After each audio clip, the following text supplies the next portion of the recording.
এই সিনেমাটি টানা ১০ বছর বক্স অফিসে রাজত্ব করেছে। পরিচালক ক্যামেরুন সৃষ্ট সেই নীল গ্রহটি তৎকালীন সময়ের দর্শকদের অবাক করে দিয়েছিল এবং বিশ্বজুড়ে 3D চলচ্চিত্রের জোয়ার এনেছিল। সেই সময়ে ঘরোয়া বাজারের উন্মাদনা ছিল অকল্পনীয়। সিনেমার টিকিট পাওয়া যেন ট্রেনের টিকিটের চেয়েও কঠিন হয়ে দাঁড়িয়েছিল। এটি হলো বিশ্ব বক্স অফিস চ্যাম্পিয়ন অ্যাভাটার। আজ আমি প্যান্ডোরার বক্সের গল্পের মাধ্যমে এই নীল গ্রহের কাহিনী শোনাব। ২১৫৪ সালে পৃথিবীতে এক অভূতপূর্ব শক্তি সংকট দেখা দেয় এবং পরিবেশের চরম অবনতি ঘটে। ফলে মানুষ তাদের পরবর্তী নিবাসস্থলের খোঁজে বের হয়। শেষ পর্যন্ত বিজ্ঞানীরা প্যান্ডোরা গ্রহের সন্ধান পান। এটি একটি বিশাল গ্যাস দানব গ্রহকে ঘিরে আবর্তিত হয়। এর আয়তন অনেকটা পৃথিবীর মতো হলেও বায়ুমণ্ডলের গঠন সম্পূর্ণ আলাদা। এটি বিষাক্ত গ্যাসে পরিপূর্ণ। সেখানে চলাফেরা করতে হলে বিশেষ গ্যাস মাস্ক পরতে হয়, যা মানুষের সরাসরি বসবাসের স্বপ্ন ভেঙে দেয়। তবে সেখানকার তবে সেখানকার অনন্য উদ্ভিদ এবং খনিজ সম্পদ মানুষকে লোভী করে তোলে।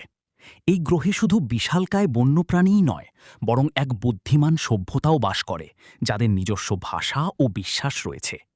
তাদের শারীরিক গঠন অত্যন্ত মজবুত এবং হাড়গুলো কার্বন ফাইবার দিয়ে তৈরি। শুরুতে মানুষের সাথে তাদের কোনো বিরোধ ছিল না, কিন্তু সব বদলে গেল যখন সুপার কন্ডাক্টর বা আনঅবটেনিয়াম নামক খনিজের সন্ধান পাওয়া গেল। এর মাত্র একটি ছোট টুকরোর দাম ছিল $20 মিলিয়ন। এই বিশাল সম্পদের লোভে মানুষ খনন শুরু করে এবং প্যান্ডোরার বুক ক্ষতবিক্ষত করতে থাকে। স্থানীয় বাসিন্দাদের নাভি জাতি সরিয়ে দেওয়ার জন্য তারা অ্যাভাটার প্রকল্প শুরু করে।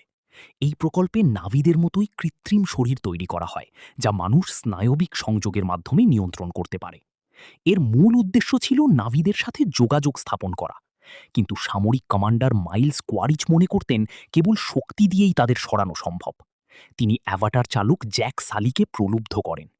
জ্যাক যদি নাভিদের গোত্রে মিশে তথ্য সংগ্রহ করতে পারে, তবে তাকে চিকিৎসার মাধ্যমে তার অকেজো পা দুটি ফিরিয়ে দেওয়া হবে। প্রকল্পের প্রতিষ্ঠাতা ডক্টর গ্রেস এই অশুভ পরিকল্পনার কথা জানতেন না। জ্যাক যখন প্রথমবার বনের গভীরে অন্বেষণে যায়, তখন সে সেখানকার অদ্ভুত সব উদ্ভিদ ও প্রাণীর দেখা পায়। হঠাৎ একটি হিংস্র শিকারী প্রাণীর কবলে পড়ে সে তার দল থেকে বিচ্ছিন্ন হয়ে যায়।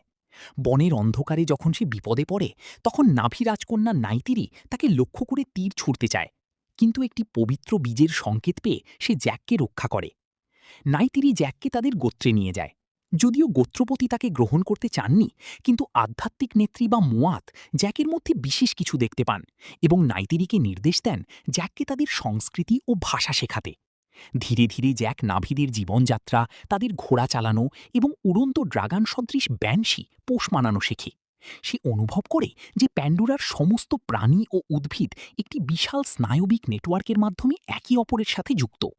জ্যাক একসময় নাইতিরির প্রেমে পড়ে যায় এবং এই গ্রহের প্রতি তার গভীর মায়া জন্মে। কিন্তু ৩ মাস সময় শেষ হয়ে এলে মানুষ তাদের পবিত্র বৃক্ষ ধ্বংস করতে উদ্যত হয়।